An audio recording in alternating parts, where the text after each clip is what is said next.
So my printer, do you love this version of my, and actually I laughed because I was thinking of doing an orange underpainting anyway, so what the heck. But I'm gonna have to get a new printer. So make sure you have the actual picture available on your phone or your computer or printed out so you can use that as a reference. And then I also gridded it for you guys. I don't know if I sent that over to you yet. No, let me do that real quick.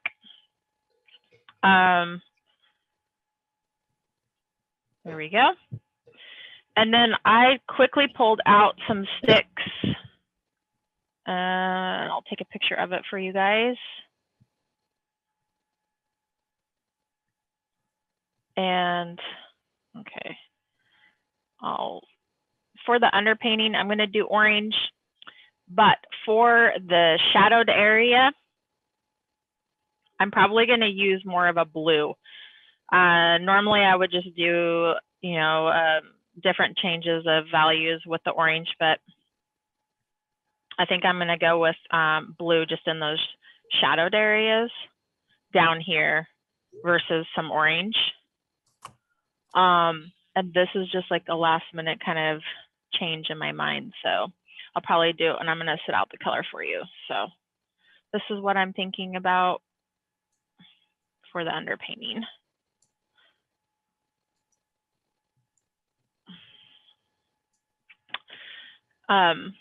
Hi, Christina. Are you new? Christina, she is new and she's great. She's amazing. She's a total winner. She says Hi. She's a don't believe her. She's really good. All right. I'm actually trying to run around figuring out what I need. I don't know. I've never made an oil pastel before unless you count like grade school. No worries. We go at a slower pace, so ask lots of questions. You don't have to have your video on. You can just pop in and you can, are you on the WhatsApp thread? I am. Okay, good. So, go ahead. Just what we kind of do real quick. I'm going to go through stages and I'll just kind of talk about, like right now, I just sent you a picture of some hard pastels that I'm going to choose for the underpainting. If you don't have that, that's okay. You can use whatever orange you have. I'm going to use, and I'll send you a picture. Hold on here. Isopropyl alcohol for the underpainting. If you don't have that. I do have that. Okay, great. Do you have sanded paper? I do not. So I have this.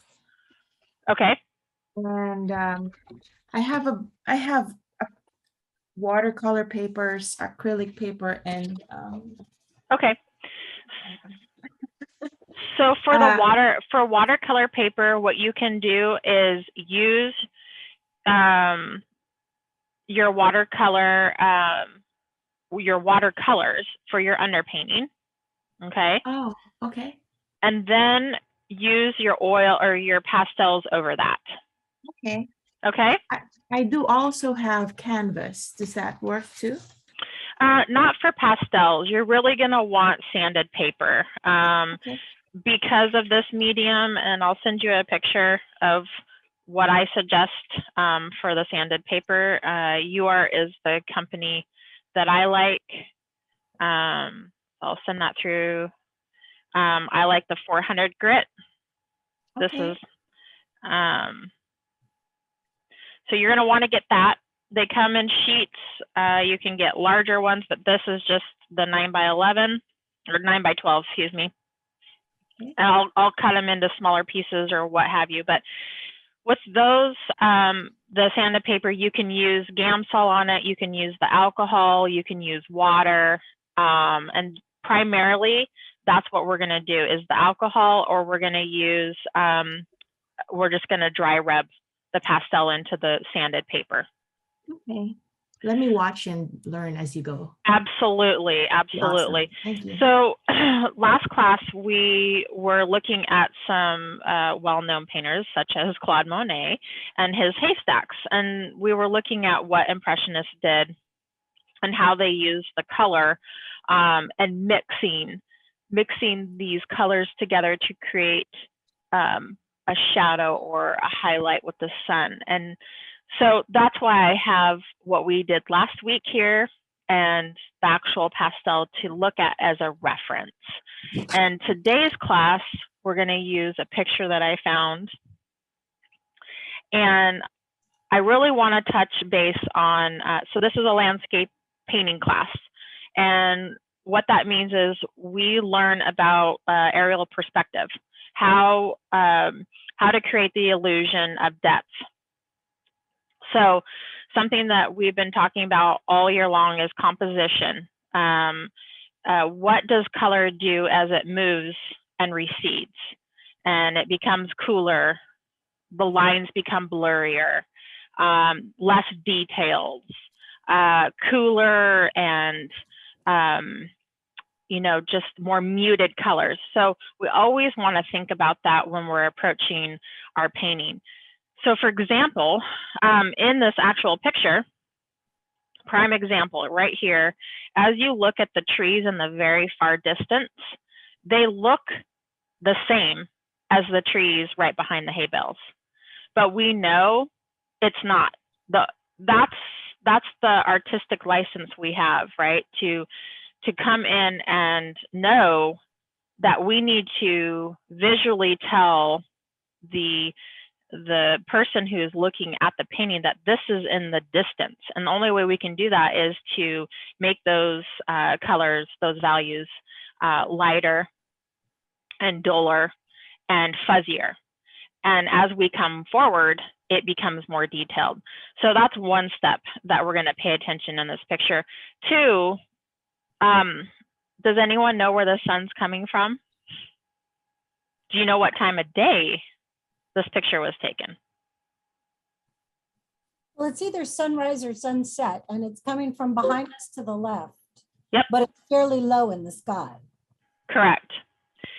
So my guess, if I had to guess, would be more of a sunset because of how low, like you said, Jeannie, how low it is and how warm that color is on those hay bales. So when we're talking about shadows and light, it plays a huge role in aerial perspective for our landscapes. And so when we're looking at the sun in the morning, we're going to have more warmth, right, from our sun. So things are going to glow. The shadows, so the cast shadow or the form shadow. So the cast shadow is this piece right here, this coming off the bale. As the cast shadow gets longer, that means the sun is either farther down in the horizon or it's way up high off to the side. So that's one tip, right? You can know where the sun is. During midday, when the sun is like directly above us, there's not a whole lot of reflected light. There's really no cast shadow. It's actually quite boring for an artist to paint midday pictures. So next time you guys are out, go look at trees. Those are really great. In the morning, take a picture of it in the morning, take a picture of it at noon, and then in the evening, and see the changes, that light, how the light affects it. So in the evening, I'm going to go with Jeannie. I believe it is in the evening. We've got a lot of warmth. And the form shadow is what you see right here, reflected light. So it's actually on the subject. Okay, Monet did such a beautiful job on his form shadows. It's not black, right? Those shadows aren't black or brown. They're full of color. And so that's what we want to try to do in today's lesson is, and we're going to go slow. We're really going to think about this. And also keep in mind that shadows generally are bluer and purple. They generally are. And they're not black. And even in the darkest parts where no sunlight is hitting it, it's not black. So, for example, if you're looking at that big bale right in front on our picture, on this side right here, it's dark. It's not receiving any light.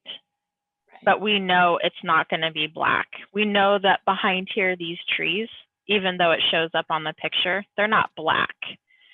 So we have to take what we know about nature and apply it to our painting. So with that being said, and I don't know if Anna actually jumped on. She's been trying to jump on. Let me just reply to her message.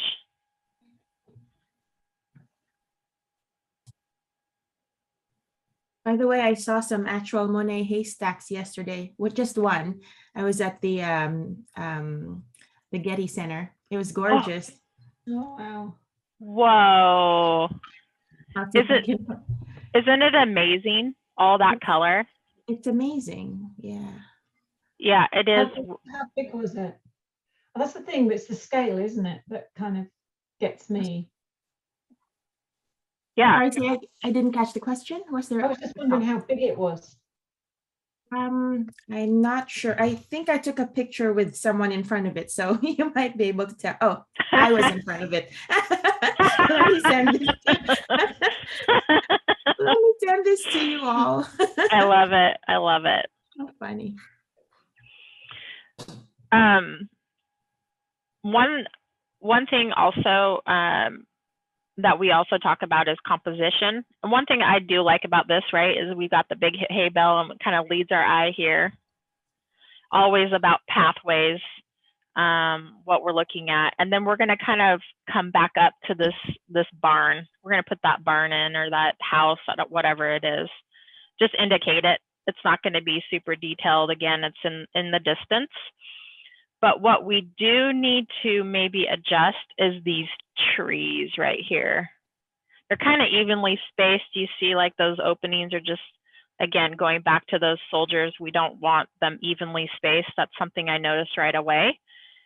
So we kind of need to, again, take our artistic license and maybe adjust some of these trees here and create a pathway to that structure. Oh, wow. Oh, isn't that pretty with the snow?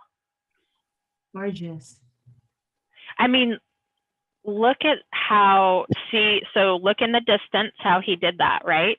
You see, you know there's a hillside in the distance, but it's just very faded.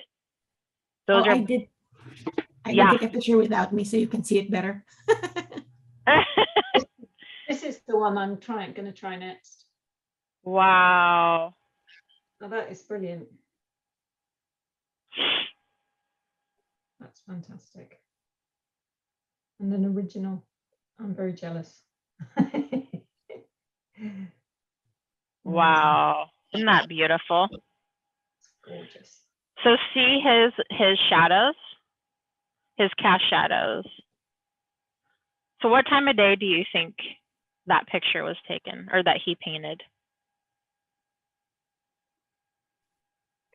Is it the golden hour? That must be sunset. I would say early morning. I think it's morning too. But why do we think it's morning? What about it? Because then the lights are from a low position. Mm-hmm. Mm-hmm. The shadows are so long. Mm-hmm.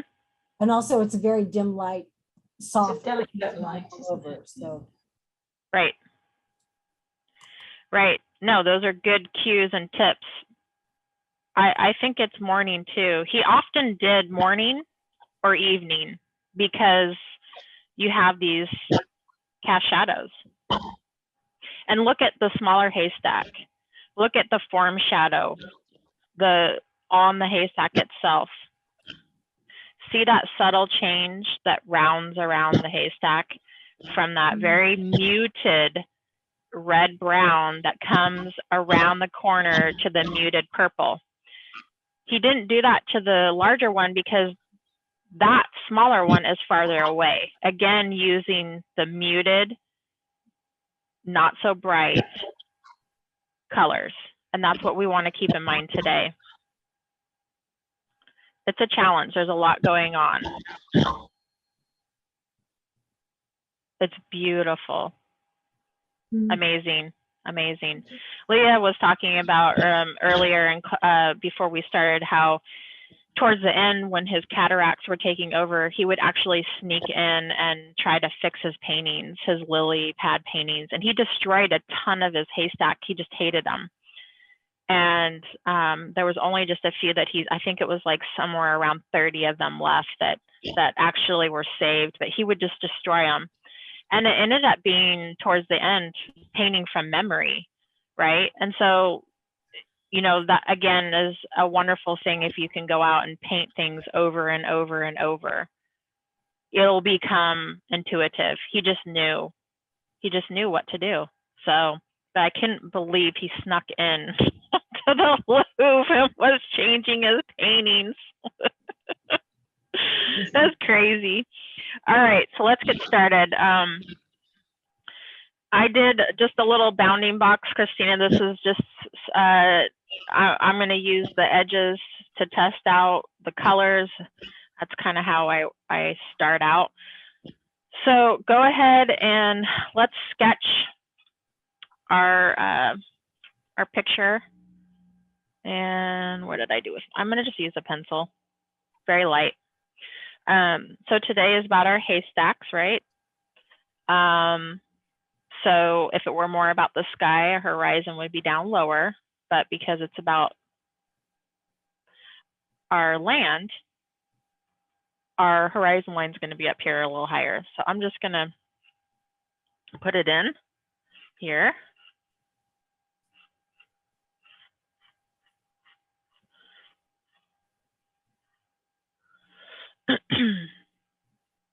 I'm not going to draw in every little line we have. With an impressionist style, we're just giving an impression, just a little indication that these are some rows. The light is shining. So now I'm just thinking about size-wise, angle. So use your pencil. Where are my haystacks?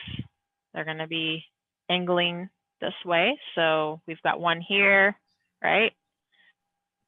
And here's halfway. So we've got this big guy off, not directly in the center. So here, got him over here. And then think about size, right? So kind of need to move him up. And width, I'm just using finger.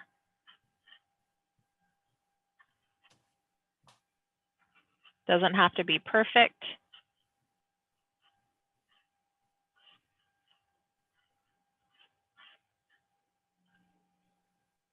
Got a little guy over here. Not going to worry about that. Okay. Where's the top?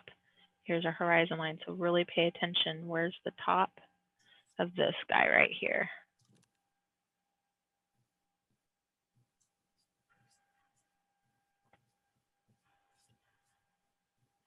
He's going to be smaller.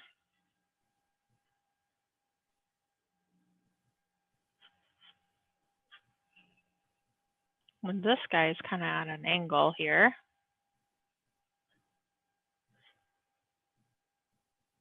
Doesn't have to be perfect.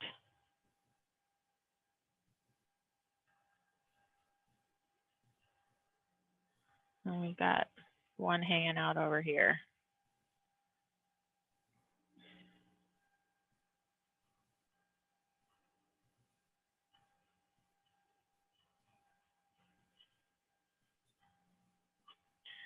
Okay. Now we've got this distant hill. So that's going to be the next piece I'm going to put in.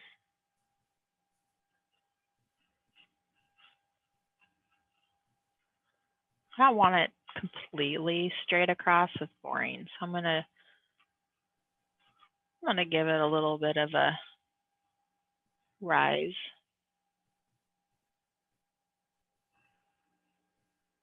And we've got this guy right in here.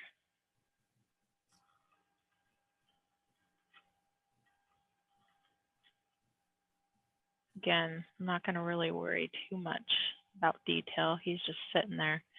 Okay. Grab my picture.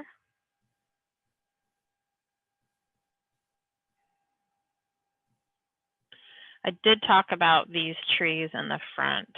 I just don't want them evenly spaced. And so if I have, you know, our eye coming, we've got this angle, right? Or this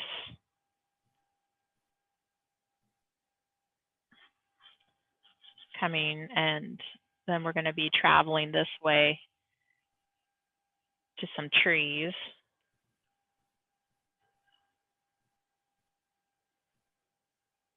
I'm going to keep this open. Probably put in this tree here.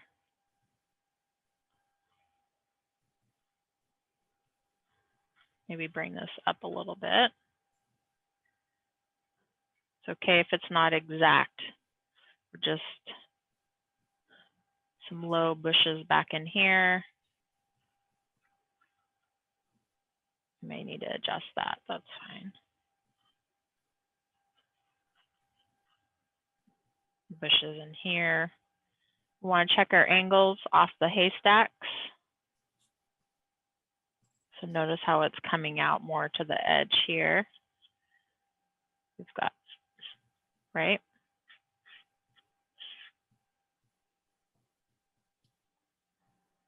And then we have them kind of coming down. Not straight, just at an angle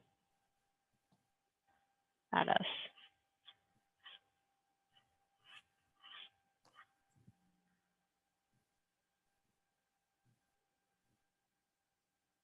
Okay.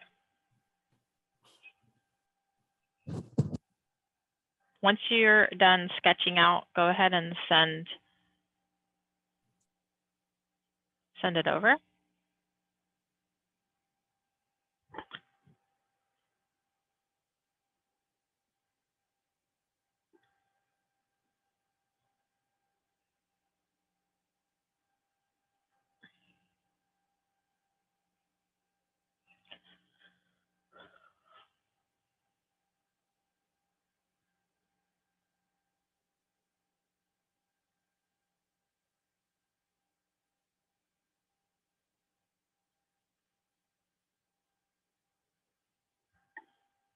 And I'm just thinking about what we want to put on our hay bales.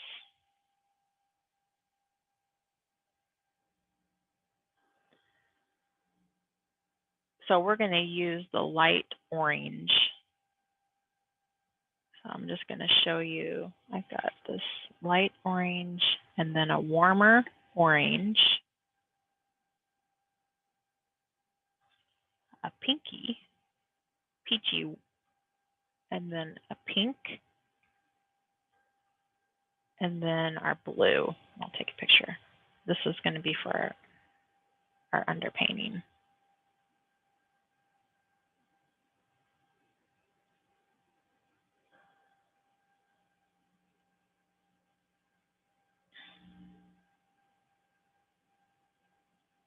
That's okay, Jeannie.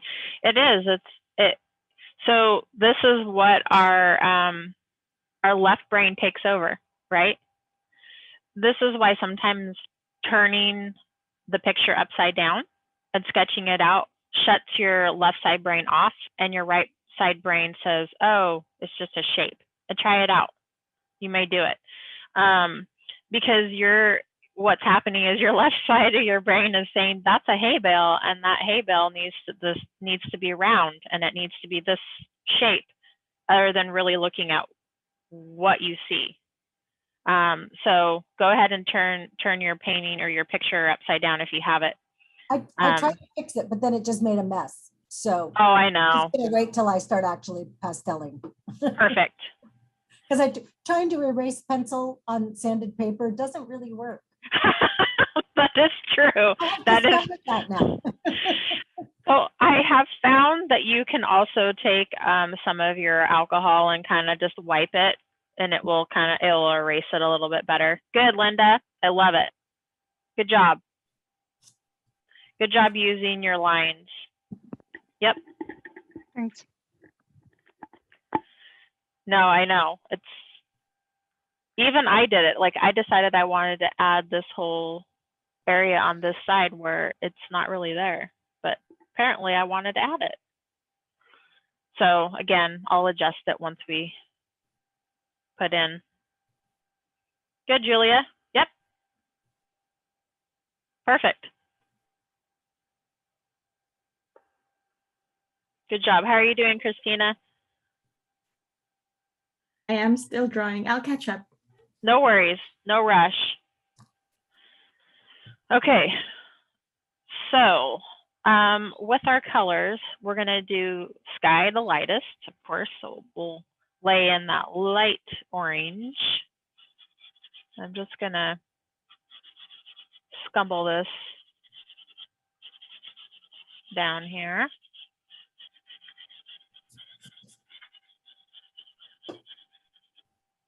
The nice thing about pastels is they really are forgiving. At first, when I started, I thought, oh dear, this is not correctable like paint where I could just scoop it off.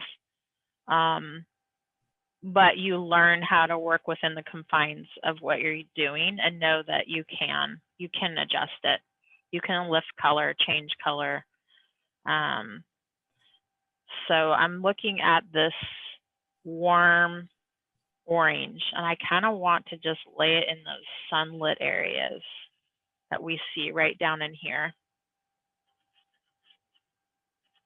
It's just going to get us that much closer to putting in those really lovely peachy colors on top. So I'm just going to lay that right into here. And I'm just, again, paying attention to where that shift, where that sun's hitting, and then we're going to come into the shadow, and it's back in here, that sun's hitting it, even on those veils way in the distance. Look like blobs. That's okay. Impressionist is a lot of just implying. It's in the distance. Okay.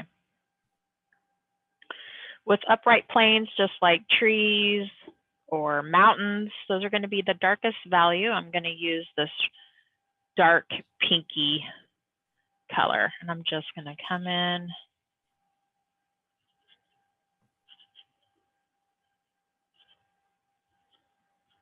Very loose. How do I know? Because I can still see my sanded paper through my application of pastel. I may need to move some of this up. That's okay.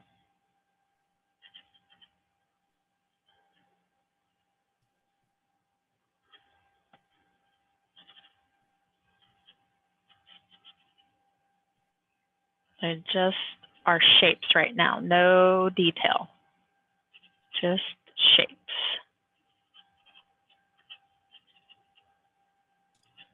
I guess now I'm curious, how come it looks so dark, right? I never have understood these.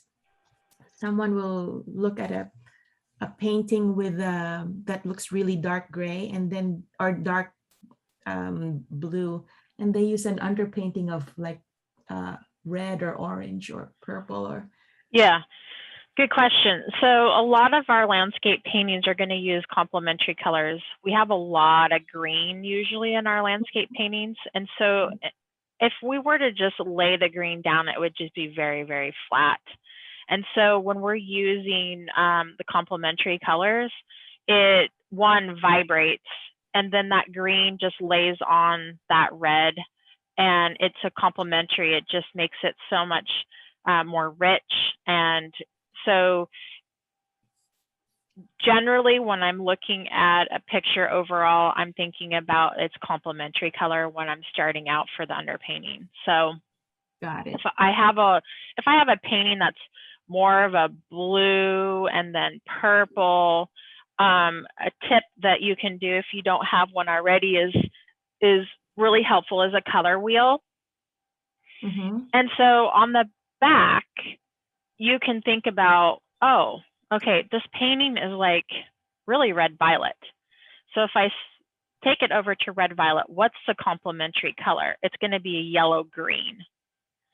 And so maybe I'll look at a yellow green underpainting, because then I know that the complementary red violets are just going to vibrate and sit on top of them and really read so much better. So yes, good question. So yeah, so that's why I'm kind of putting a pink, because I know it's in the distance. Mm-hmm. And it's in the evening, and so it's not going to be really, really red. So that's kind of why I went with the pink. I think it's going to look nice with the, I'm actually going to put some purples and some blues within those trees, and then lay some green on top. So good question. Thank you. On the haystacks themselves, I thought about doing the same tree color, but I feel like we kind of need, and we could do that, but I almost feel like it needs more of a peachy color, and it's going to be kind of in between that. So I'm going to do that, or the third color, that orange peach color, and I'm going to put it on the haystacks, even though this one's in the shadow. It still has reflected light. And I'll just add a little bit to these guys back here. We'll probably lose those a little bit, but again, put it in here. Something that I talk about too is we're getting our colors down, and then we'll come back in and refine, meaning we're going to come in and adjust if we need to. Maybe this haystack got too big. Like Jeannie said, I'm going to wait until I lay in my colors and then adjust. And that's okay. That's what we want to do. Let's lay in some of this orange color that we did this highlights in here for our field back here.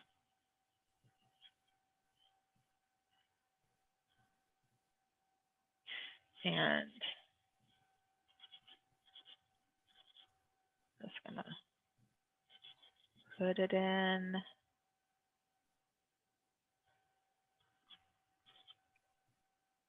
Just like that.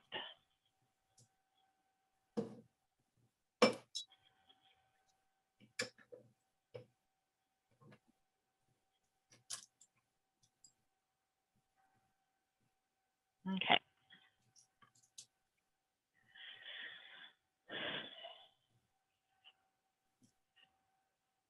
Now, for our shadowed areas, I have this blue. It's kind of like a turquoise blue. I'm just going to lay it very soft. Just light.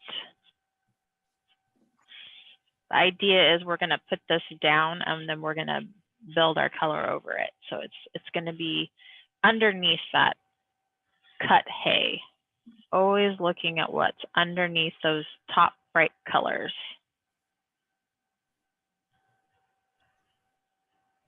I'm not even going to draw in the lines. We'll use our our color on top to create those shadowed areas.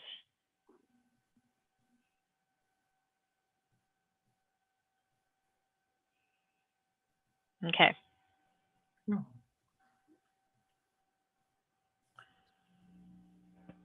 I'm going to send over what I have.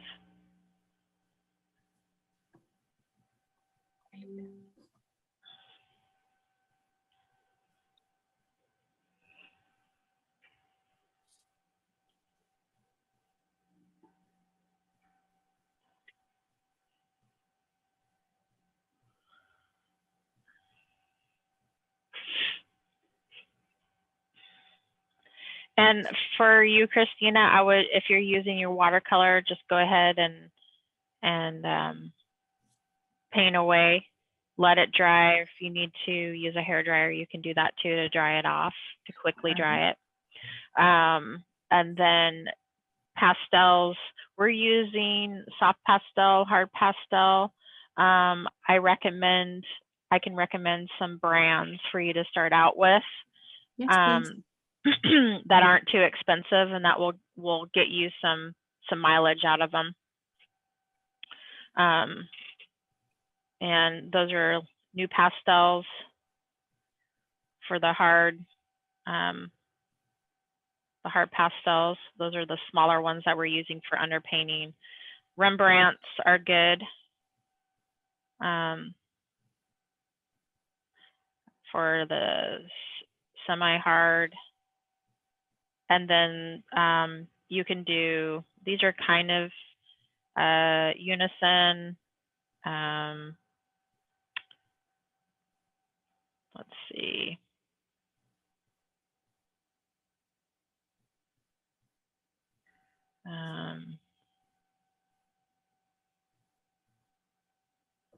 All of them have a little bit of a different consistency.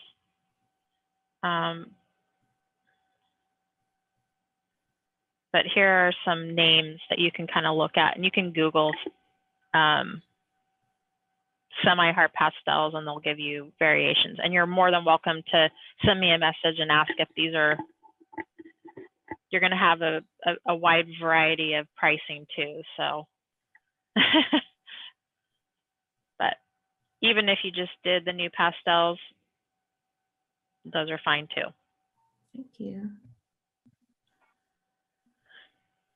All right, I'm going to start with the alcohol.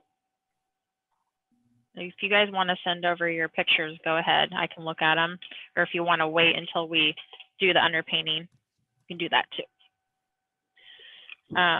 Oops, sorry.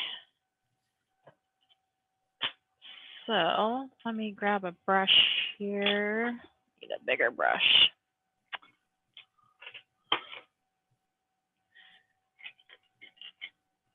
Almost looks brown on the sky there. It's weird.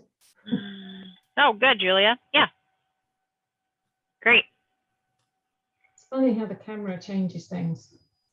You what? I was just looking at the color on the camera. It just, what you see on there doesn't look like the color on my paper. But yeah, isn't that crazy? Yeah, I agree. Well, and thank God we have the WhatsApp so you can kind of have a better idea, right? Of really what. That's why I like to put the colors here on the side on the paper so you can kind of see what it looks like too. And I mean, I say this all the time, color is relative. So as soon as we put this underpainting, the sticks that I've pulled out, they may not necessarily read well. I may have to adjust. So, but at least it gets you started.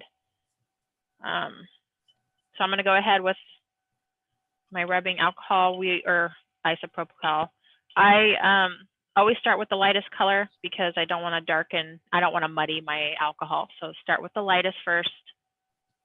I'm going to start with my sky.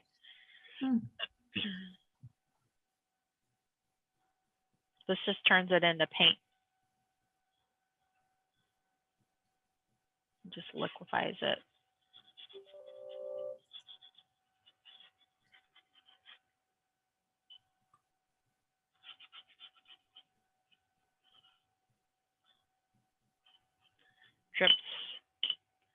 are fine. One tip too, as we're painting, think about what you're painting. If it's, you know, this grassy field, we're gonna, usually in the distance, it's horizontal lines. It's not up and down. We're gonna have more of that up and down here in the foreground, right? With our details. But in the distance, it's just horizontal lines. Bands of color.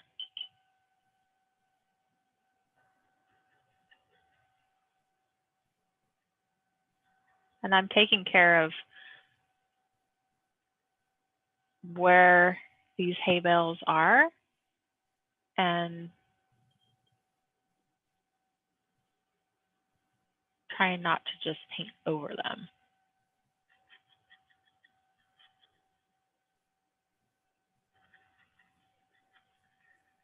We don't want hard lines, meaning real light and dark areas when we're doing our underpainting. So this line where it hits the shadow, try to do a soft blend right along that edge.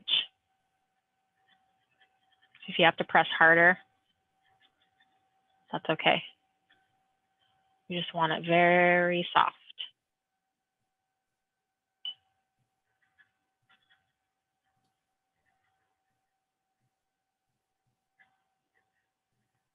And I'm going in the direction.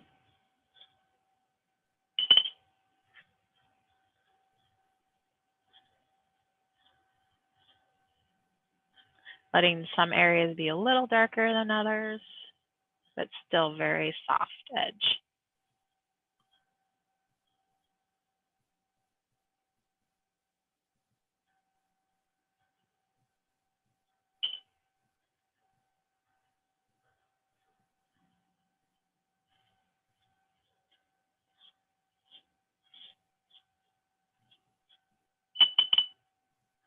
Take your time.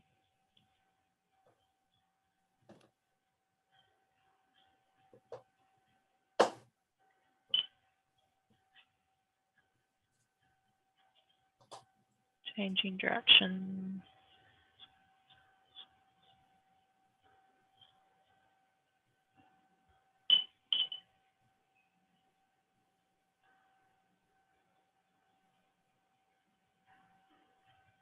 Pulling some of that color up into sunlit area.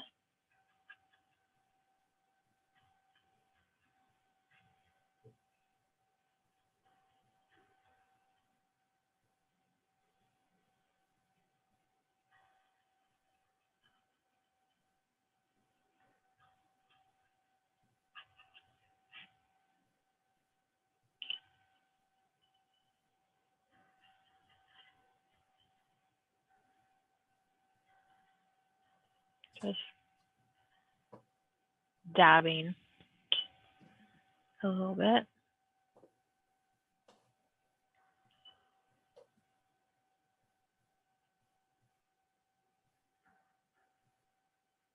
Looking at my reference.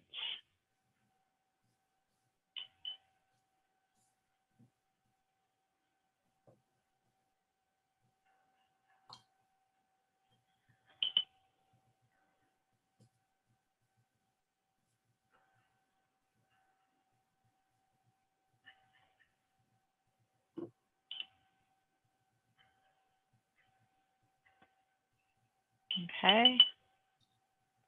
And coming in with our trees.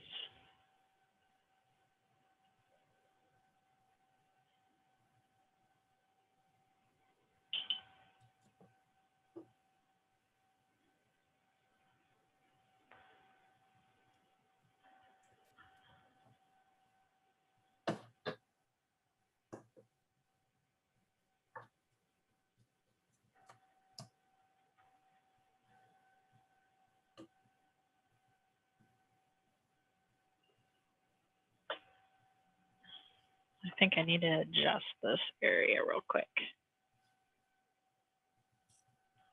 Good, Christina. That's great. Yes, and do use the gridding. I sent over a picture with this in the grid style, and there's not, I mean, I still use gridding to help me kind of establish where everything is positionally, you right? So, okay. So. Question. So I'm going to start the watercolors. Do I also draw them in these colors? The pinks and the blues? Yep. Okay, yep. Got it. On it. Yep, you're going to want to do that all with your watercolors. And then once it dries, that's when you're going to come back over with your pastel. Because watercolor paper, unless you had clear gesso, it won't give you any grit, and that's really what you need is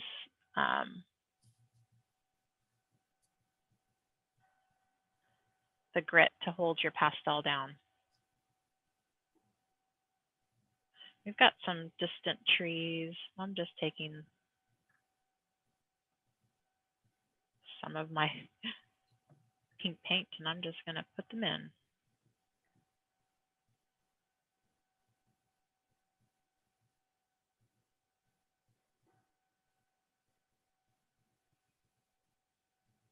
Which is nice too. You can do that.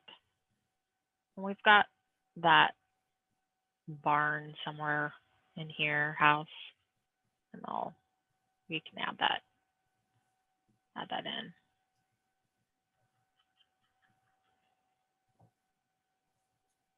And maybe even that telephone pole of some sort. We can do that too.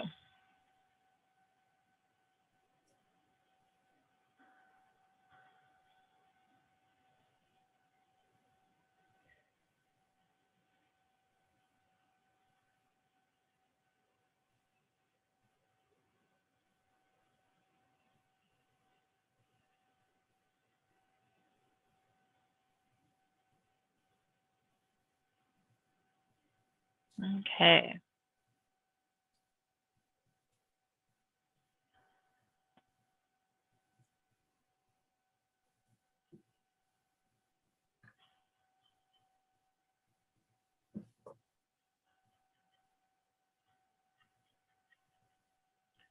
I'll have to bring back my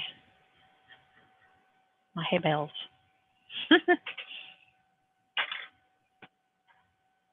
Okay, let me send a picture of this over.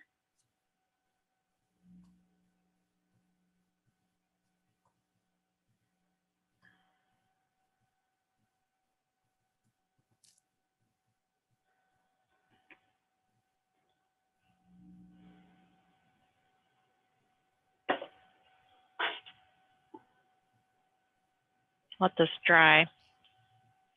And if you are, while you're letting it dry, let's think about the next step. And the next step is always reinforcing our darks. With pastels, always working from the darks to the lights. So our darkest darks are going to be those trees, right? In this area here. So I was thinking about doing some purple and blue and then add my dark green on that. And then we'll add a touch of warmth to them, which we know that we're going to have some sun. So I'm going to send you a picture here.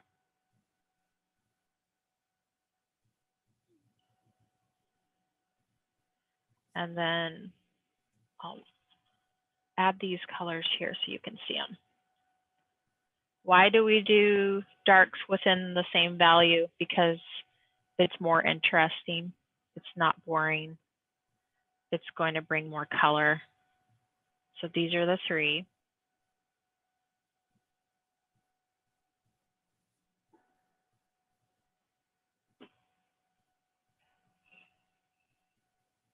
I'm not going to add them to the hay bales. Maybe use some of that purple for the dark sides of the hay stacks, or hay bales.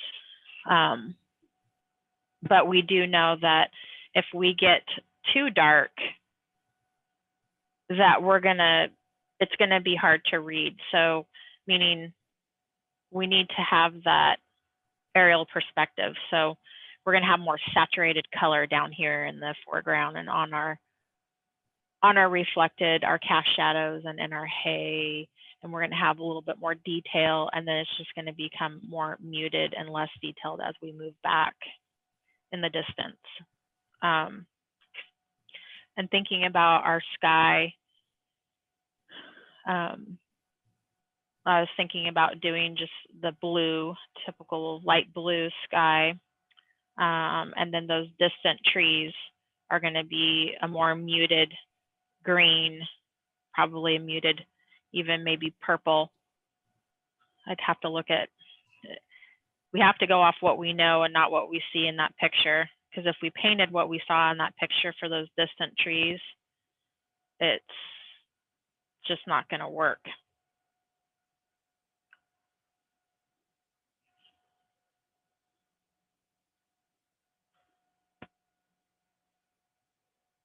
So go ahead and send over what you have.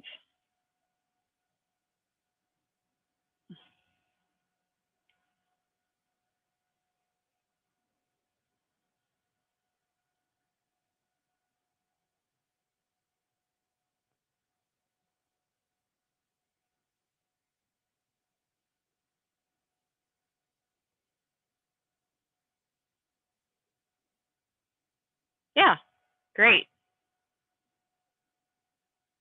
Great, Jeannie.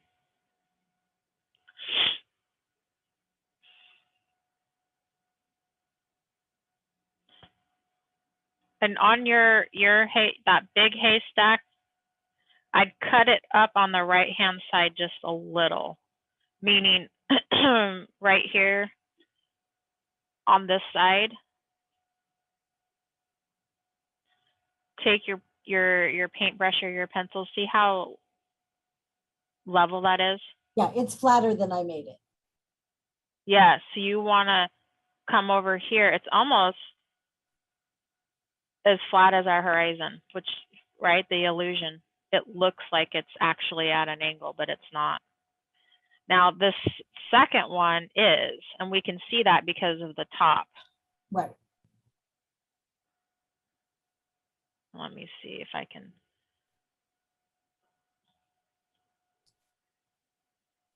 So we have these lines that we're looking at. This one's coming down.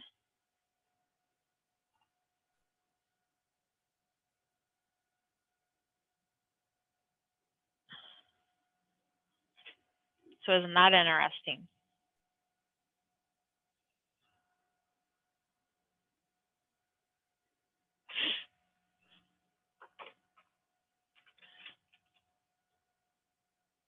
And I'll draw them out here. I mean, look at that. It's like a square almost. Mhm. And they'll have a little bit of curve. You're going to see it more over here as that angle changes because you're seeing it's not right in front of us. These are sitting off to the edge. And so we're going to see that side, just a sliver of it. And they're going to become more curved. And that's a little more curved. There you go.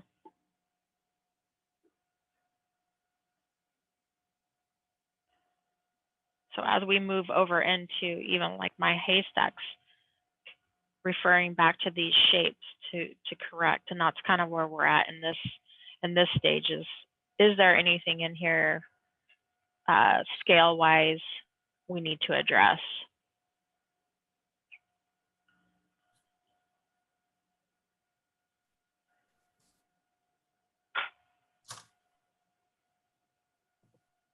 Good, Julia. I think my haystack maybe a bit big. Yep, and so you can go back to the gridding and think about, okay, here's a third, here's a third, and then have it in your mind of like what section, what's in each section to adjust if you need to, or go back and measure. Okay. But really, that's fine. Yeah, I think I need to chop the end off it a little bit. I think so. Yeah. Yeah. Yep. Okay, good. So I'm going to go in with some purple with the trees in the back here.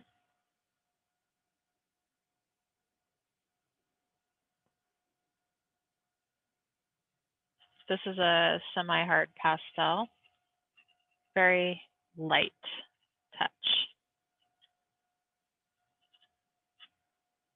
Letting some of that pink show through. That's okay. I took out that middle tree. So if you want it in there, that's okay.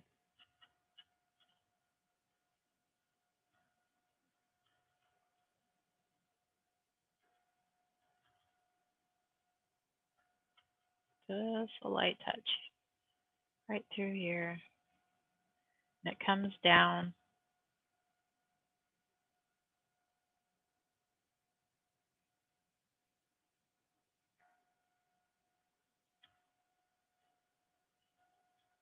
Comes down on the other side of that hay bale.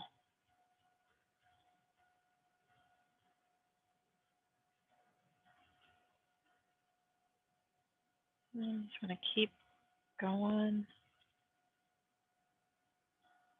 This part in here will come back in with some colors to kind of change it, but look at and refer to the Monet that we did, right, on the trees and the colors.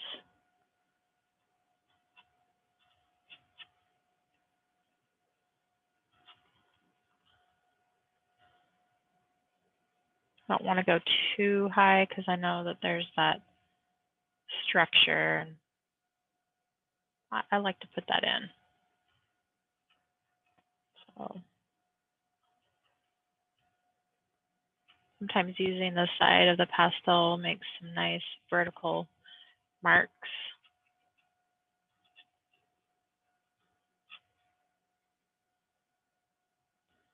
I'm going to come back with my blue and come right over the purple just a little bit. Now I'm thinking about where is it really dark in my trees, right where it meets the ground. That's the most shadowed area. So I'm just going to keep adding my darks. Monet used lots and lots of color,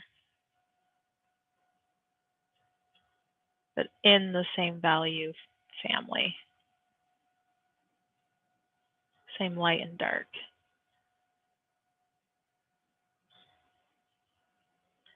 I'll come over here, down. Okay. I haven't put the green on yet. So now we're thinking about distant field.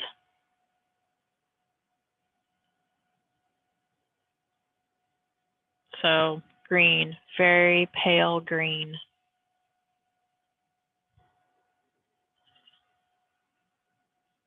Almost a blue-green.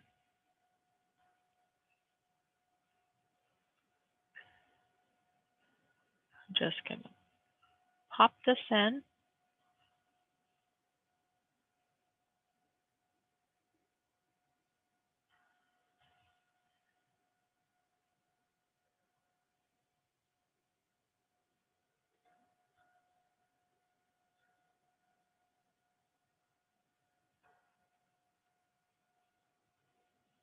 This may have to just, we haven't done the back trees.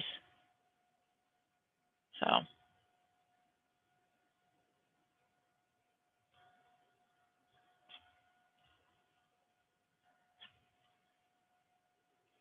Vertical bands.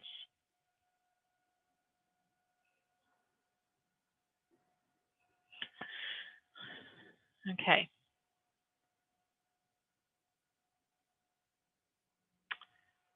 What do we want to do for the back trees?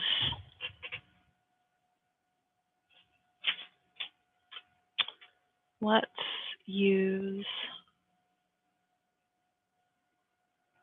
this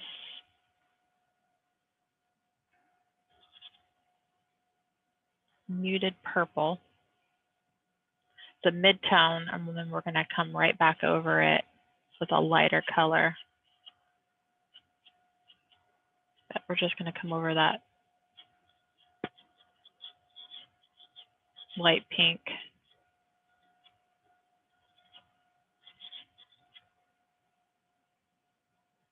Letting the underpainting show through. And this will get adjusted once we put the sky in, but we're just getting color down.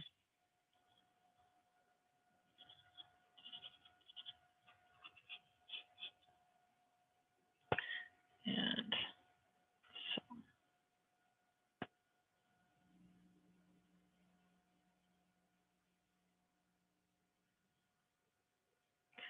Good, Linda. Love it. Good job.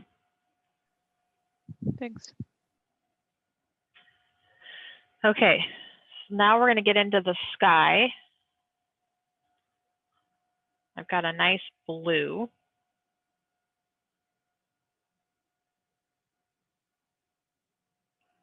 Find my picture.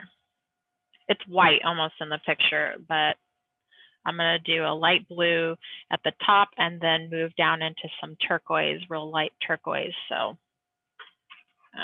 as it hits the horizon, we tend to warm up and our blues start to turn green. So I'm just holding my paper because it's wanting to curl on me.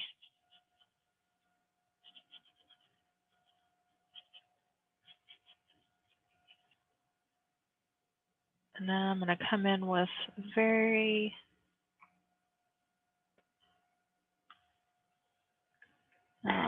that's not going to, I want almost a turquoise. Let's see what I've got here.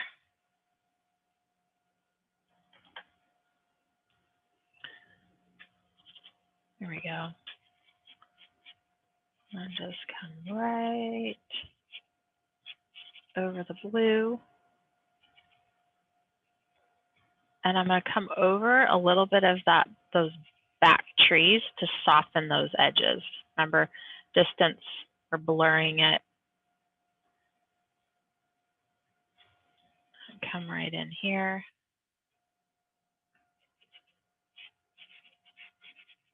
Using my pastel stick to blend.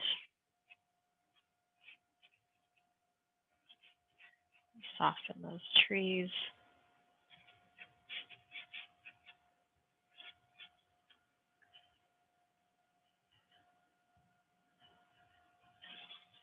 Just coming over them.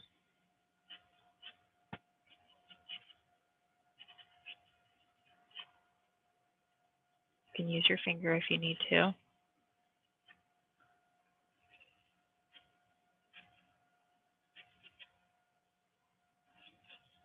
Sometimes you have to clean that pastel. Picks up the other colors.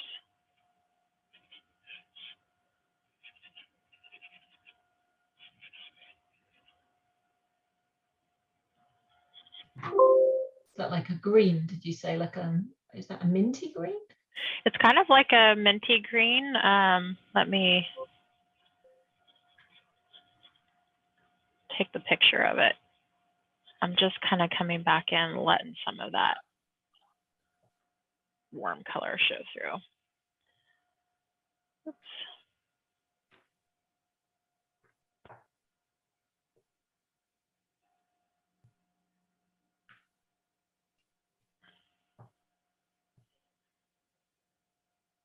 And here is,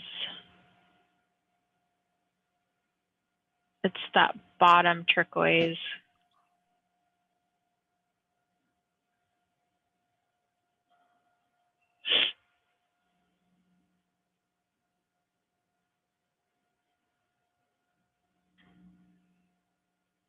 Lovely. Thank you. You're welcome. Okay. We're going to move forward. We've got the sky and we've got some distant trees. Now we kind of need to come in and add some green to these trees and then start moving forward into our haystacks. So I'm going to go back and use that dark green that I showed you earlier, and I'm going to come in with the dark green and establish where these trees are.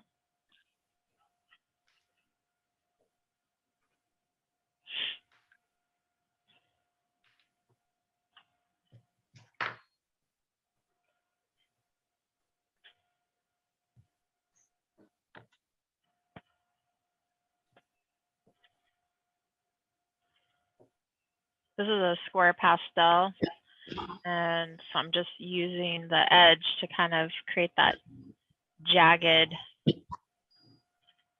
tree shape, the limbs.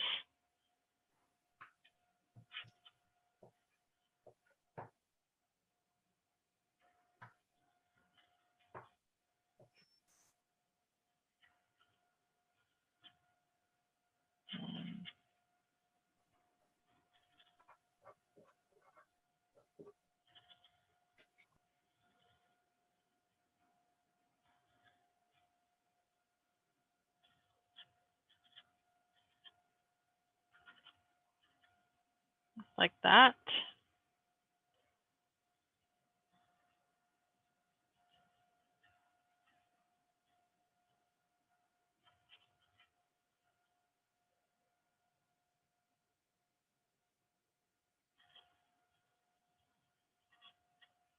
Using it to kind of just push in some of that blue and the purple, blending.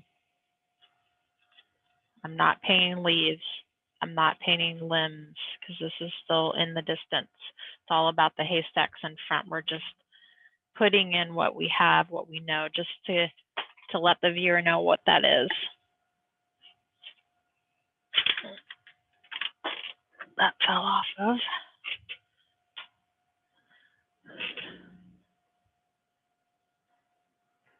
Okay. So let's get some color into these haystacks.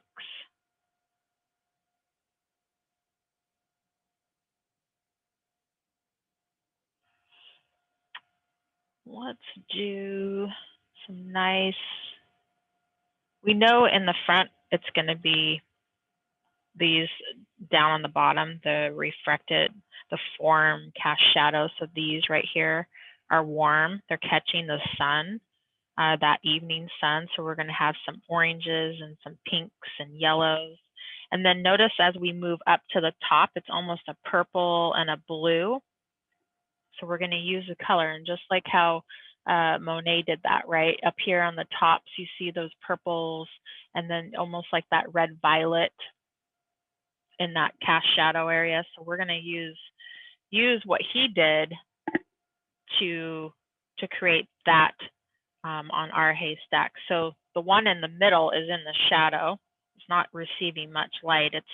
You've got the sky, which is that bluish, because you can see, look at the blue on the top of that haystack.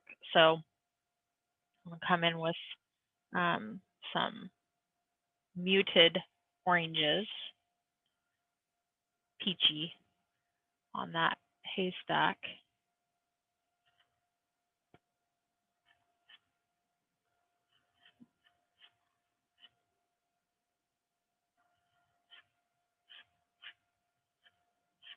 Very light touch.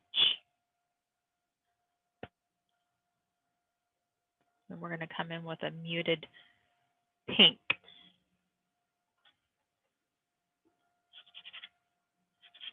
That's too dark. Don't want too dark. Just a little bit of rosy on that. I'm not coming down to the bottom here because it's more brown. It's like a muted brown, and I don't want to add that yet.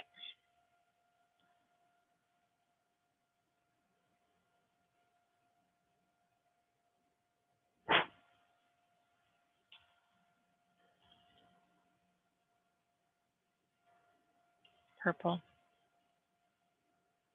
That shadowed area.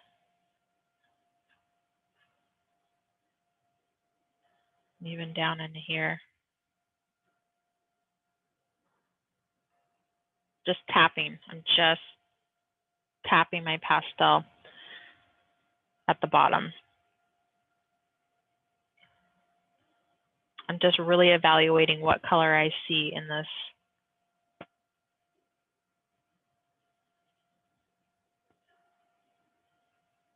Blue.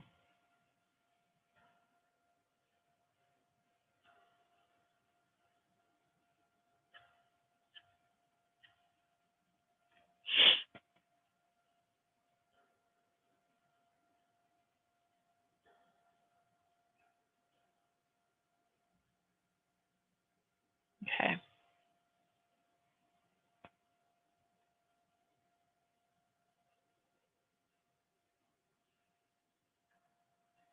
I'm using that dark, dark purple.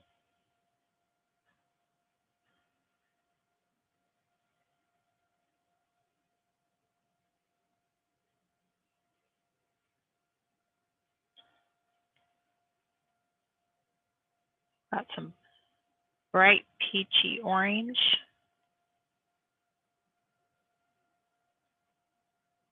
Come right back into the bottom of this haystack here. And then we've got a nice golden yellow. Could be too dark.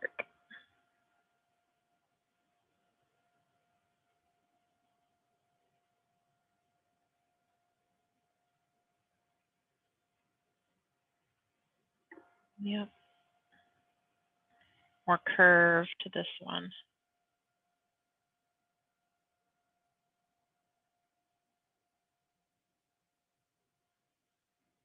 And add an angle.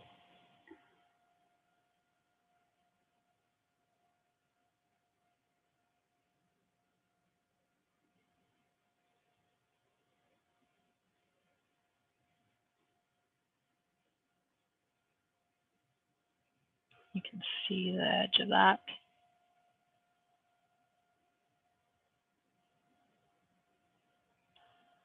Almost need like a pastel pencil.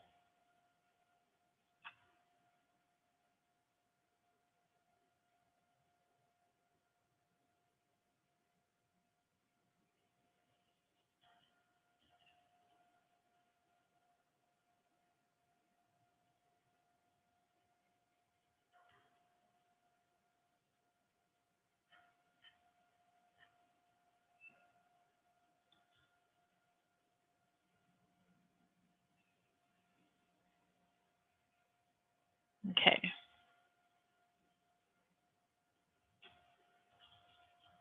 That's not bright enough. Let's try this.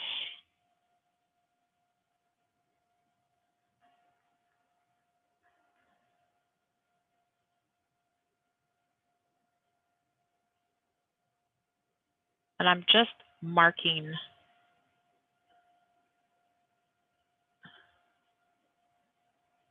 these hay bales.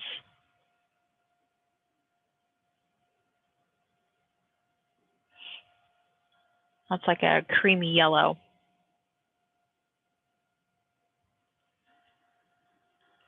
We're going to need to put this distant green back in here, like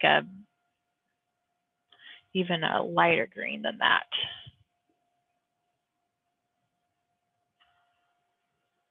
I'm just putting a band.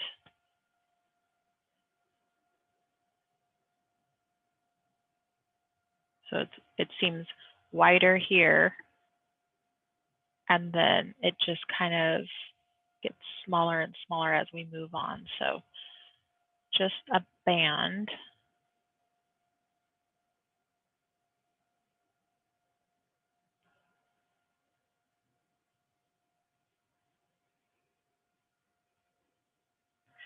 And we don't want to have it to where it's just this huge straight line. Remember, we don't want it to be distracting to the eyes. So broken color, that's what it is we're just putting in a little bit of that color here.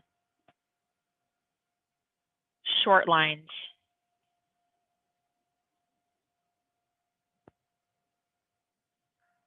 It's getting darker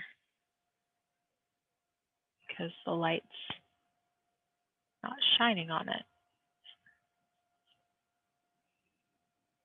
And I need to put my hay bales back in.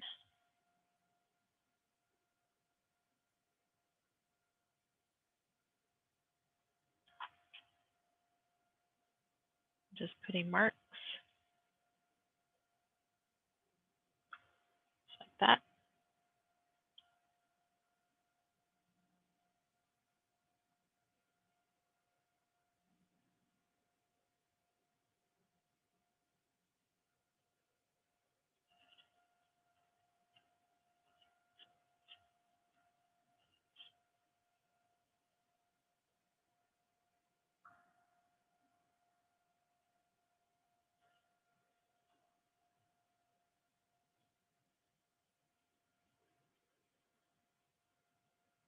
Just putting in these bands of color, tapping with my finger just to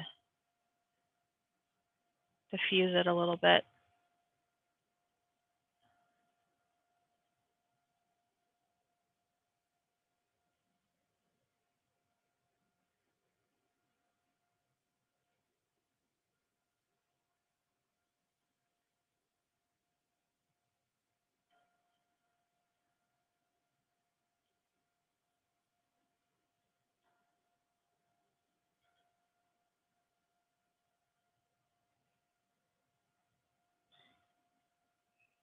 I notice that I need to bring this haystack up a little bit and probably not be so big.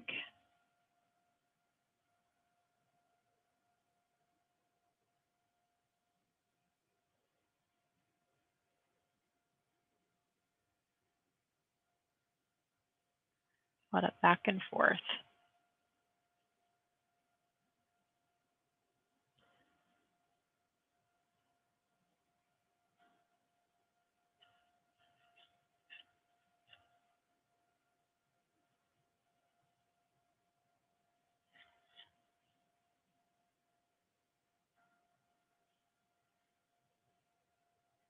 So I'm just laying down some pink to see what I need to do to adjust these, especially like this guy here.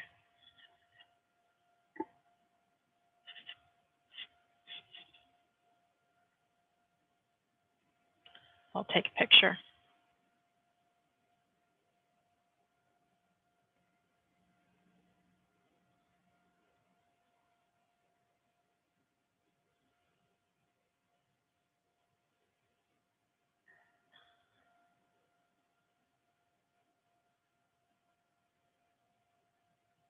How are you guys doing?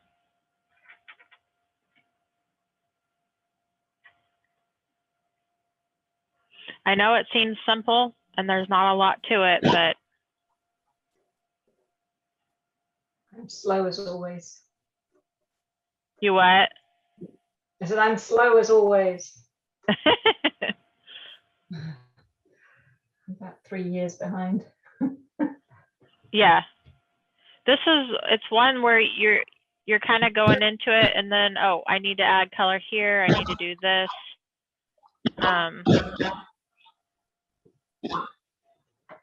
But it's all about the process and kind of watching how to go about this picture. And paying attention to that warm light that we see right on these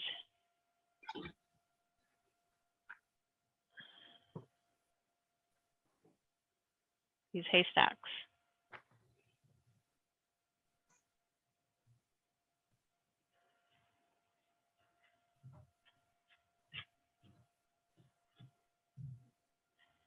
And even like this big one, it's just so much cooler. So we have a lot more muted color on this haystack. It's going to be this muted brown, tan, and some of that down here. And see, as we just lightly glaze over this, it picks up that dark green underneath. And you really don't have to draw those lines. And it's going to start getting warmer over here as we move into that field where the sun's hitting it. So we've got some more of this warmer brown, kind of jumps along into here, right?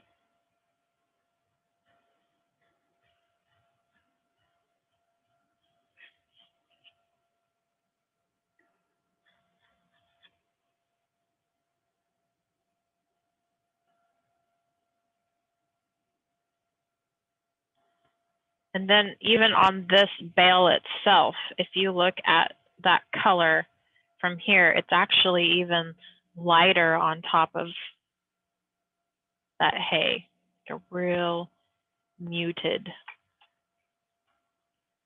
brown. Let's see if I can find that.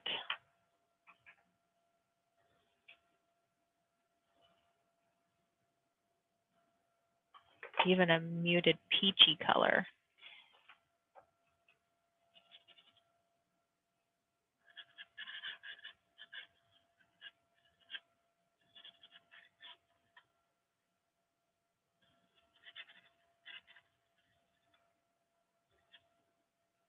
I'm just laying that right over the top.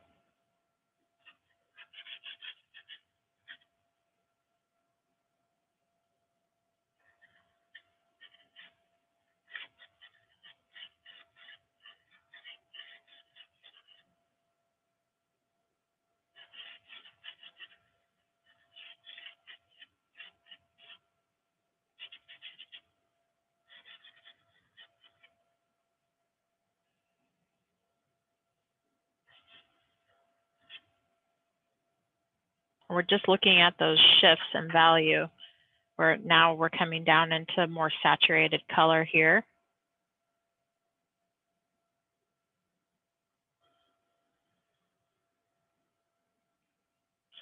Maybe a little bit of this peach.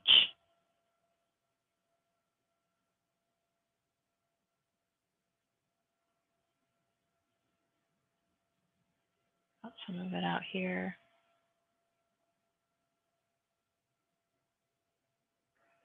And even some back in here.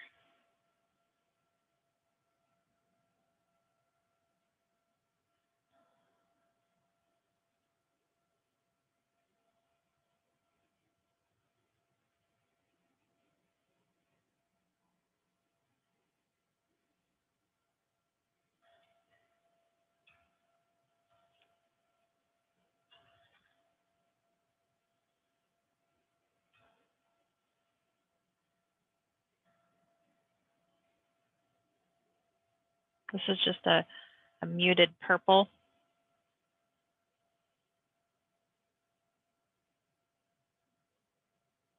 Good.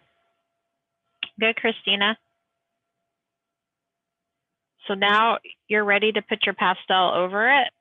So start with your darkest darks, which is going to be your trees. So if you have a dark green and a dark blue, go ahead and put that in your trees. Okay.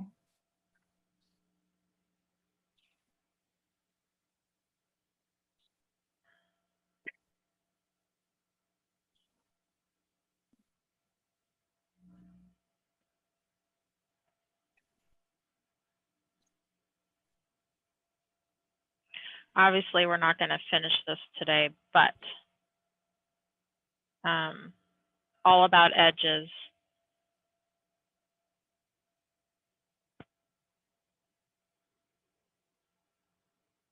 So meaning when you look at this edge here of the hay bale to the tree, look at that dark and light, dark and light.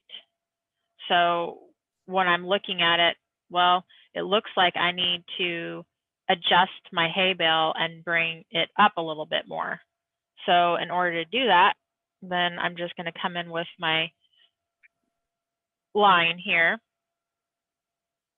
and just carve it in, just like this, right? And then the bottom is going to come up a little bit higher. So how do I do that? Then I just come right in here.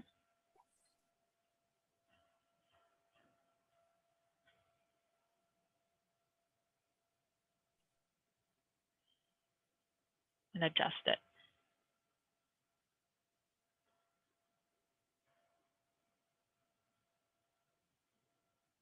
I feel like it grew too. It got bigger. So just adjust.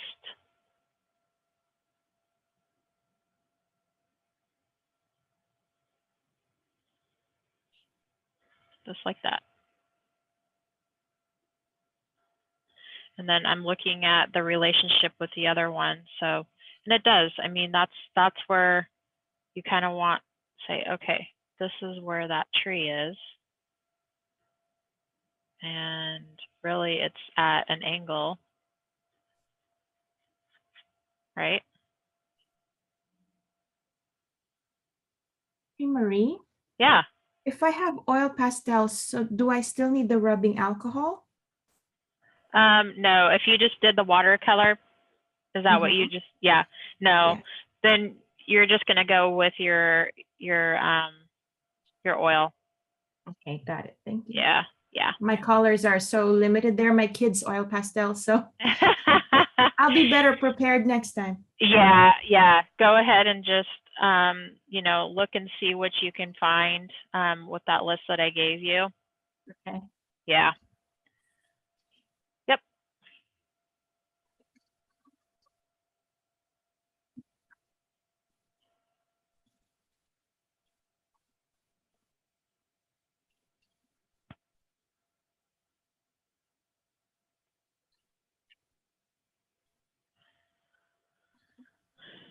And I'm just coming back.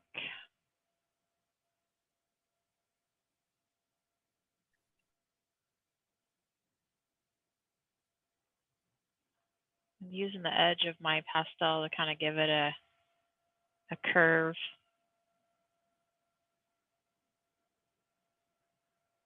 Rather than like drawing it.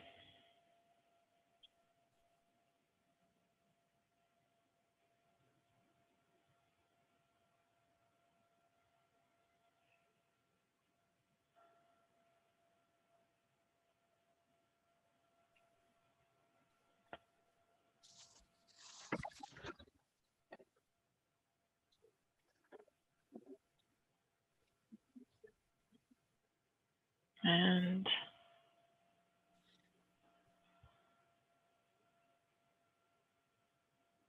where all these edges meet.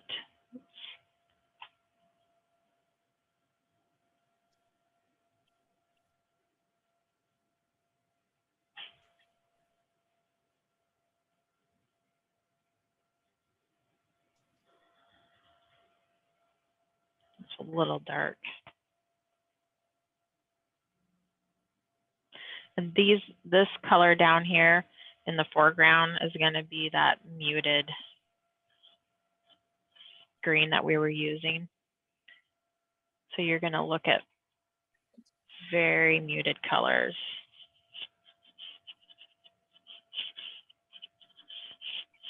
And not detail, just very light touch.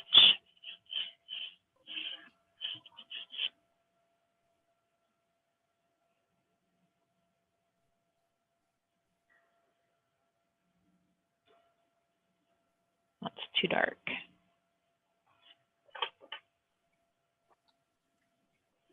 It's a fine balancing act. And that's why you have this testing side on your paper. Just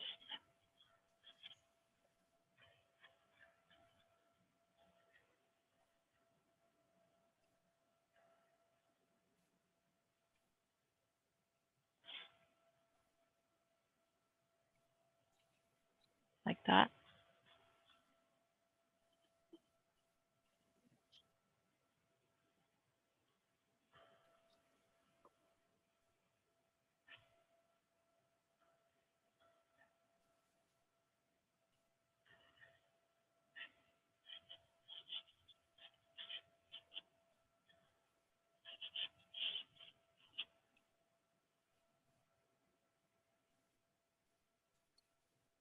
Okay.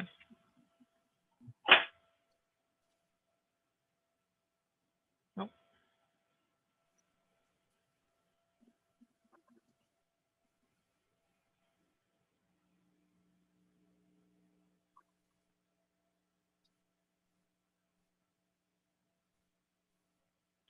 So this piece right here, we're just putting it in as colors, too similar, and we're just layering. We're not going to paint in each row. And then you come back over with another, and I may spray this with some fixative.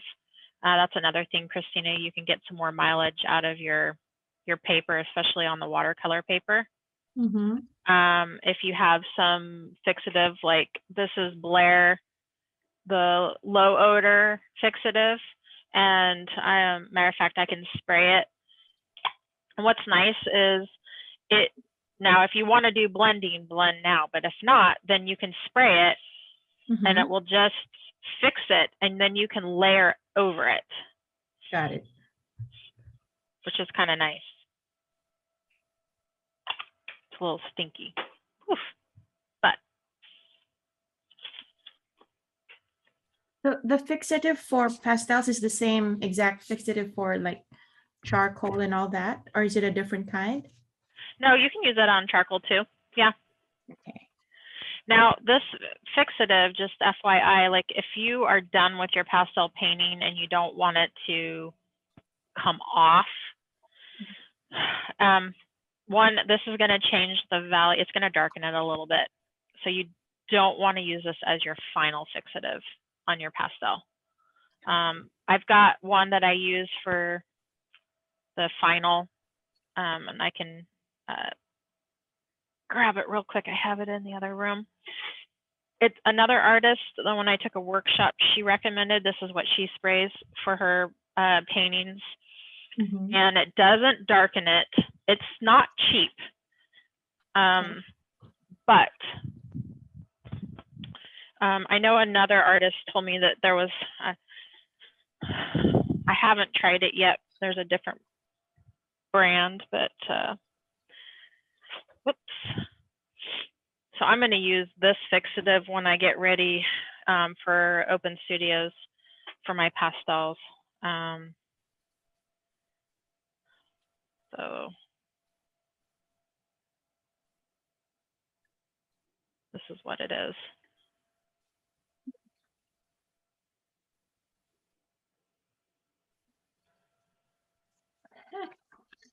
Okay. So this won't darken. It will fix it. It's archival, which means that you can use it on your archival paper and it won't deteriorate or yellow over time. So I'm saving it. Thank you. Yeah. So, and you can get that at, I just got that at Blick in Portland. It's you can order it online too. So, but the low odor Blair fixative, that's pretty cheap. And I use that as I layer. So that's where I am now. I yeah. just colored it with another layer of the oil pastels. Good. And then, so I just mix them up together now, kind of? Yeah, go ahead and have you laid it down yet? What do you mean laid it down? I mean, your pastel. I think I sent a picture. Did you? Okay, let me see. It looks like a child's drawing at the moment. Yeah, that's okay. So with oil pastels, they're going to react a little different. But I mean, once you get your sanded paper and some, the oil pastels are just made up differently than the pastels that we use. These pastels are just like oil paint. They're just with a binder and they're dry. And so what you're doing is you've colored in your shapes. So you want to layer colors on top of those purples and the greens and on your haystacks. So when you're looking at the haystack right now in the front, right now you can't tell if those to the left are going into the distance or not, right? Right. So look at your shadows, look at the darks and the lights. And then as we are over here getting the sun, that's going to be warmer reflecting light here, but this big one's in shadow. So you're going to have a duller color, like maybe a blue. So if you just lightly put a little bit of blue over your yellow, or if a purple, you can maybe put just a little bit of purple over your yellow. And then where your blue and yellow here, see how I'm coming over those edges lightly? So we don't want our hard lines anymore. Now we're going to lay color on top of your yellow and your blue. And you're going to just lightly take those colors over those edges. So you're doing fine. It's all a process. So no, it is. I'm going to come back with proper pastels next time. Well, and it is, so I know that people can get frustrated because you're not getting the same results, but it's the materials, right? Colors are fun though. Oh yeah, for sure. So it's any consolation, Christina. Well, I turned up for my first pastels lesson with the pencil. Oh, golly.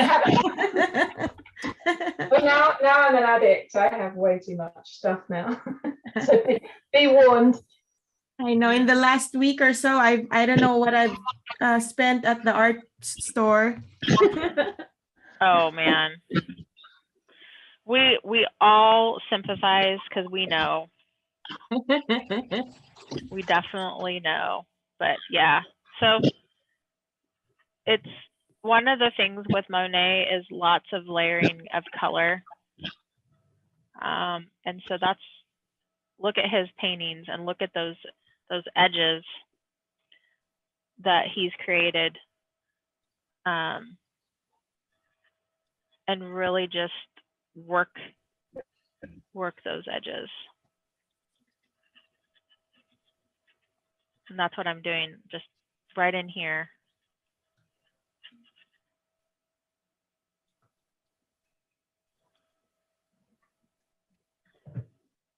No, that really doesn't help. And then I need like some warmth to come up the side there.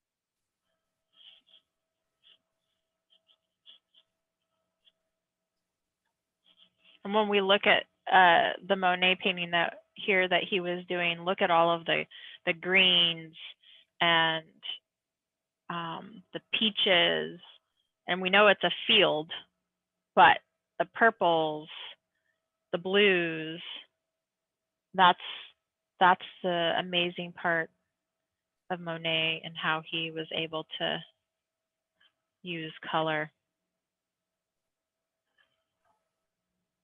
Send you the other Monet from yesterday. Mm-hmm.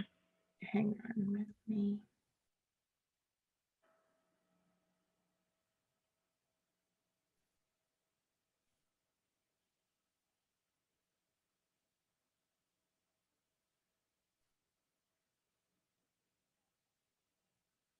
Oops, sideways. Sorry about that.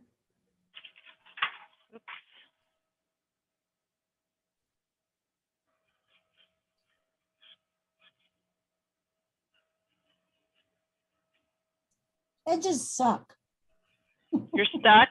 No, edges suck. Edges? It's so hard to get a clean edge with pastel. Is that, you're saying it's hard? Yeah, it's it's so hard to get a clean line. Yeah, fixative sometimes is the way that you can get that. If you've layered and layered, like this is like my last 500 grit, and so I can't layer much on it.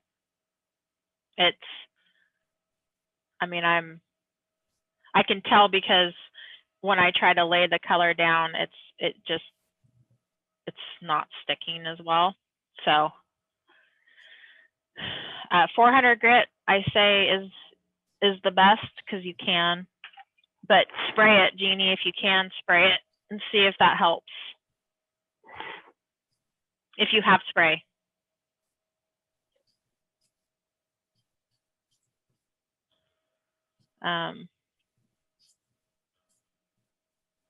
Because I hear you.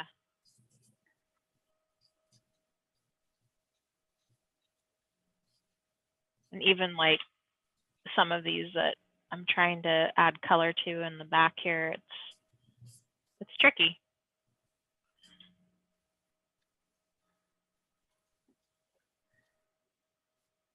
It's not really wanting to let me lay that color down.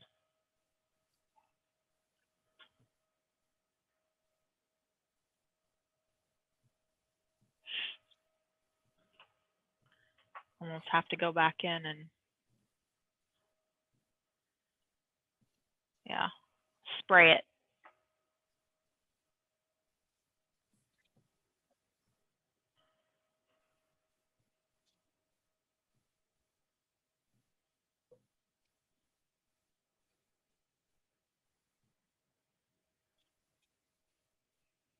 And I know like this one is brighter than this one, so. You know, I just discovered I can sort of blend with my fingers, huh? Shall I just do that then? Yep. It's weird. Okay. That's good. Good job. Is there a better tool though?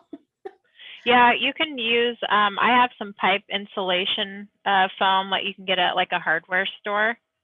And that seems to work pretty good for blending. They have blending tools that you can also buy if you want. Like is it tortillon? How do you pronounce it? Tortillon? I don't know about that one. I would just say it's to save your finger. Yeah. Oh, I have it. This one blends it. Let's try that. Yeah. Now we're getting somewhere.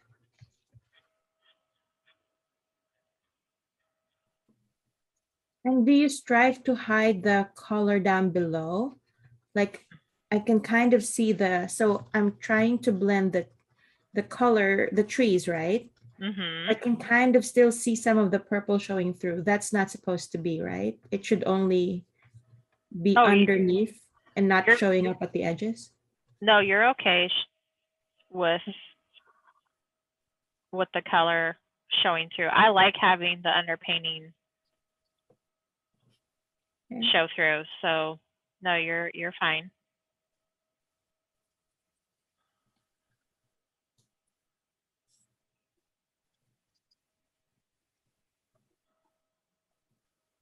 I haven't put that building in yet.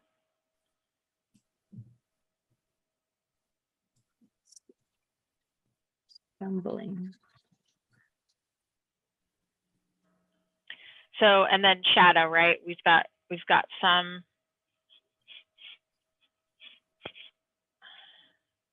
of these shadows.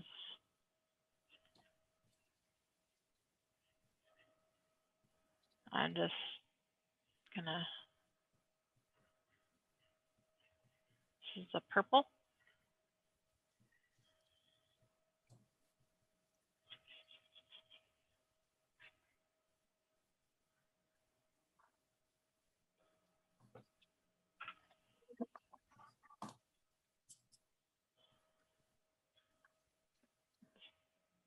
Not the right color.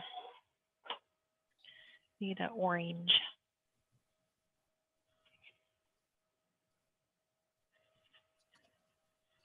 And I would almost even spray this again and then lay the real bright brights.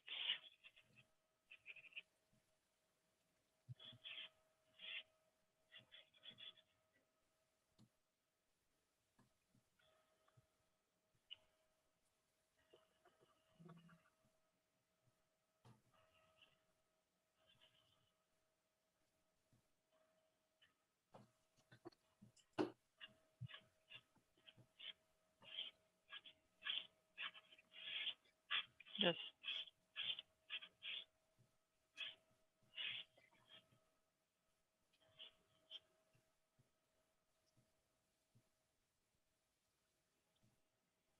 the brown.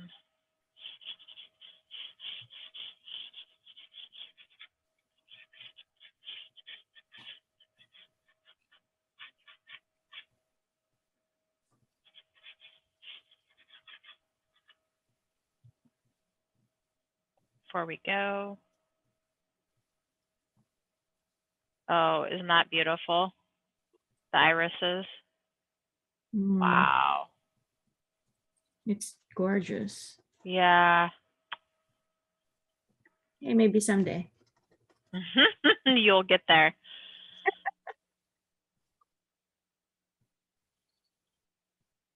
So I'm going to spray. I'll probably spray this again. I do like all of the different colors that are down here in the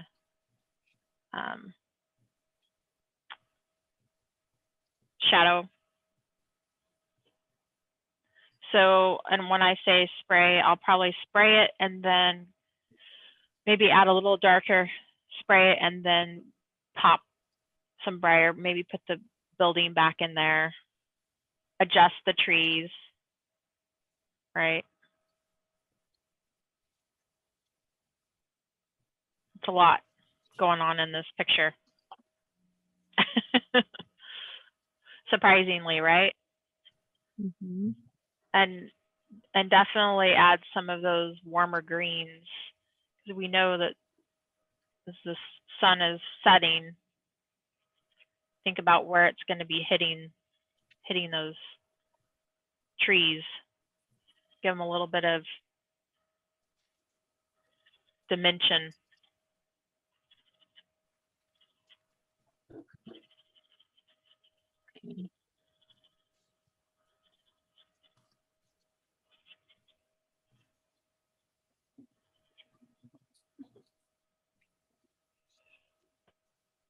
Good job, guys. This wasn't as easy as I thought it would be.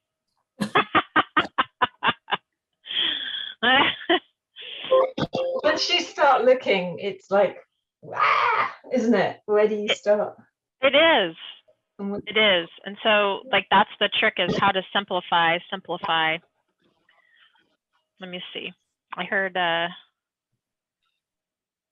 Jeannie. That's good. I love the underpainting in the back with the trees. Love it. So those very, very back trees, Now hit them with a very like muted purple or something like that. I have to dull them. Yeah, just to push them back. Yeah, but I love your hay bales. Yeah. You have much appreciation for Monet. I know, Molly. How are you doing, Linda? How's everything going?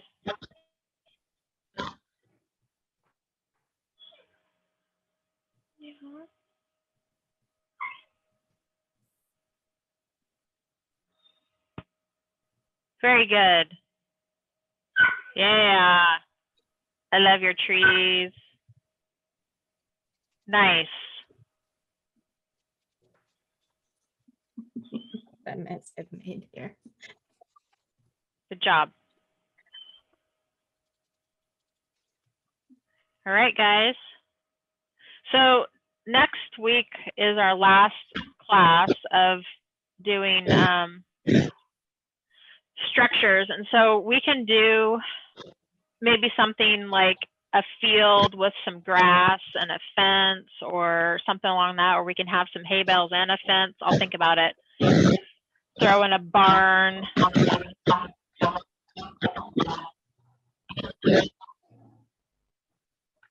But yeah, go ahead and finish up. I agree, Linda.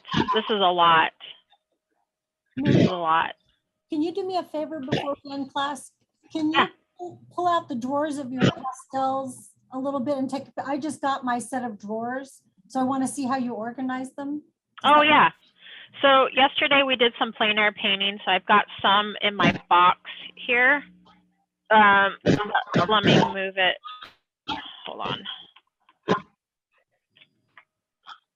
It's a mess right now.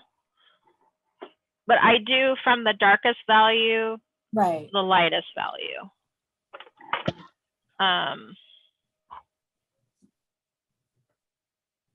And then I work with the neutrals to the farthest left, and then I have my dark greens that work all the way to the light greens, blues, right. into my purples and my pinks, into my reds, oranges, and then the browns and yellows. Perfect. That's exactly what I wanted to see. Thank you. Yeah, it really helps, especially when you're looking for mid values. You can just go right to the middle. And when you're arranging them, take a picture and then switch it to black and white. Mm-hmm.